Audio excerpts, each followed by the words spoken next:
Group 2A முதன்மை தேர்வுகள் OMR முறையில் நடத்தப்படும் என TNPSC அறிவித்திருக்கிறது. குரூப் 2A பணியிடங்களுக்கான முதல்நிலை தேர்வு முடிவுகள் அண்மையில் வெளியாகின.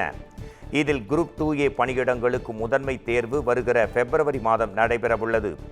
23,000 பேர் குரூப் 2A தேர்வு எழுத தகுதி பெற்றிருக்கும் நிலையில் அவர்களுக்கான தேர்வு கணினி வழியில் நடத்த TNPSC முடிவு செய்தது. அண்மையில் 4,000க்கும் மேற்பட்டவர்களுக்கு நடைபெற இருந்த உதவி வழக்கு நடத்துனர் நிலை 2க்கான தேர்வுகள் நடத்தப்பட்டு தொழில்நுட்ப கோளாறு ஏற்பட்டதால் ரத்து செய்யப்பட்டது. இதன் காரணமாக குரூப் 2A தேர்வு OMR தாள் முறையில் நடைபெறும் என TNPSC தற்போது அறிவித்துள்ளது. பொங்கல் பண்டிகை என்று அறிவிக்கப்பட்ட UGC நெட் தேர்வு தேதியை மாற்றி அமைக்குமாறு மத்திய அரசுக்கு மதுரை MP சு வெங்கடேசன் கடிதம் எழுதியிருக்கிறார்.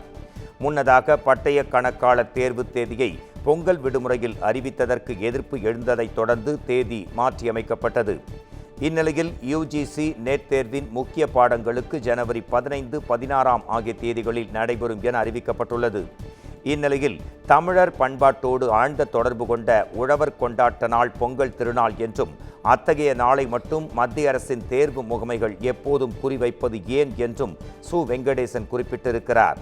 தொடர்ந்து தேர்வு தேதியை மாற்றி அமைக்குமாறு மத்திய கல்வித்துறை அமைச்சர் தர்மேந்திர பிரதான் மற்றும் தேசிய தேர்வு முகமை பொது இயக்குனர் பிரதீப் சிங் கரோலா ஆகியோருக்கு அவர் கடிதம் எழுதியிருக்கிறார். அரசின் பணியில் குறுக்கிட்டு இடர்பாடு உருவாக்க வேண்டும் என்றே ஆளுநர் பல கருத்துக்களை தெரிவித்து வருவதாக அமைச்சர் கோவி செழியன் குற்றம் சாட்டியுள்ளார். புதுக்கோட்டையில் பல்வேறு நிகழ்ச்சிகளில் கலந்து கொண்ட பின் செய்தியாளர்களை சந்தித்த அவர் உயர்கல்வித்துறையில் இந்தியாவிலேயே முதல் மாநிலம் தமிழ்நாடுதான் என்ற நிலையை எட்டியுள்ளதாகவும் இதை சீர்குலைக்க வேண்டும் என்ற நோக்கத்தில் ஆளுநர் தொடர்ந்து கருத்து தெரிவித்து வருவதாகவும் குற்றம் சாட்டினார்.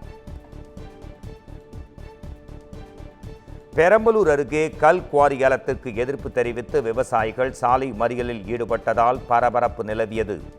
திருவள்ளக்குறிச்சி கிராமத்தில் கல் குவாரி ஏலம் விடுவதற்கான பொதுமக்கள் கருத்து கேட்பு கூட்டம் பாடாலூரில் இருக்கும் தனியார் திருமண மண்டபத்தில் நடைபெற்றது.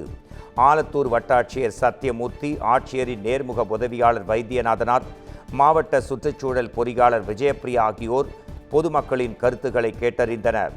பெரும்பாலானவர்கள் எதிர்ப்பு தெரிவித்த நிலையில் கூட்டத்தில் பங்கேற்ற தேசிய தென்னிந்திய நதிகள் இணைப்பு விவசாயிகள் சங்கத்தின் தலைவர் ஐயா கண்ணு தலைமையிலான விவசாயிகள் ஏலத்திற்கு எதிர்ப்பு தெரிவித்து சாலை மறியல் போராட்டத்தில் ஈடுபட்டனர்.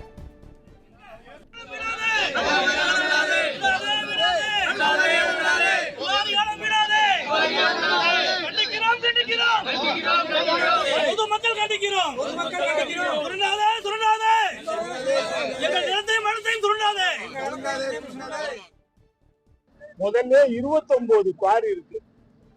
இப்ப மறுபடியும் ஒரு 17 குவாரி போட்டு கொண்டு வந்தாங்கன்னா இப்பயே நிலத்தடி நீர் மட்டும் கீழே போயிடுச்சு. விவசாயமே பண்ண முடியல. மறுபடியும் எதுவும் வந்துச்சுன்னா விவசாயி சுத்தமா அழிஞ்சு போயிடுவான் என்பதுதான் கருத்து கேட்பு கூடத்தில் சொல்லும். ஆனால் அதிகாரிகள் என்ன பண்ணுவாங்கன்னா விவசாயி கருத்தை ஏத்துக்கிறதே கிடையாது.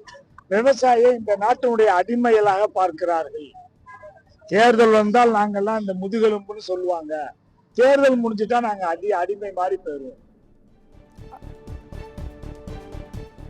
திமுக MLA காதர் பாட்ஷா என்ற முத்துராமலிங்கம் மீதான வழக்கை ரத்து செய்து சென்னை உயர்நீதிமன்றம் உத்தரவிட்டுள்ளது. கடந்த 2019 ஆண்டு தேர்தல் நடத்தை விதிகள் அமலில் இருந்தபோது அனுமதியின்றி சுவர் விளம்பரம் செய்தது தொடர்பாக காதர் பாட்ஷா மீது வழக்கு பதிவு செய்யப்பட்டு ராமநாதபுரம் நீதிமன்றத்தில் விசாரணை நிலுவையில் இருந்தது. இந்த வழக்கை ரத்து செய்ய கோரி அவர் சென்னை உயர்நீதிமன்றத்தில் வழக்கு தொடர்ந்திருந்தார். இவ்வழக்கு விசாரணையின் போது MLA மீதான வழக்கை ரத்து செய்து நீதிமன்றம் உத்தரவிட்டுள்ளது. சென்னையை அடுத்த அம்பத்தூரில் சாலையில் நடந்து சென்றவர்களை மதுபோதையில் இருந்த இளைஞர்கள் சரமாரியாக கத்தியால் தாக்கிய சம்பவம் அதிர்ச்சி அலைகளை உண்டாக்கியுள்ளது. அம்பத்தூர் மேனாம்பேடு சாலையில் இரவு நேரத்தில் மதுபோதையில் கத்தியுடன் வந்த இளைஞர்கள் கண்ணில் பட்ட நபர்களை கத்தியால் தாக்கினர். அது மட்டுமின்றி டெலிபோன் எக்ஸ்சேஞ்ச் சாலையில் உள்ள உணவகத்தில் நின்று கொண்டிருந்த 2 பேரையும் தாக்கினர். இந்த தாக்குதலில் 5 பேர் காயமடைந்து மருத்துவமனையில் அனுமதிக்கப்பட்டுள்ளனர். இது தொடர்பாக விசாரணை மேற்கொண்ட காவலர்கள் சம்பவத்தில் ஈடுபட்ட நித்யவேல், லோகேஷ், மணிகண்டன் ஆகிய 3 பேரை கைது செய்தனர்.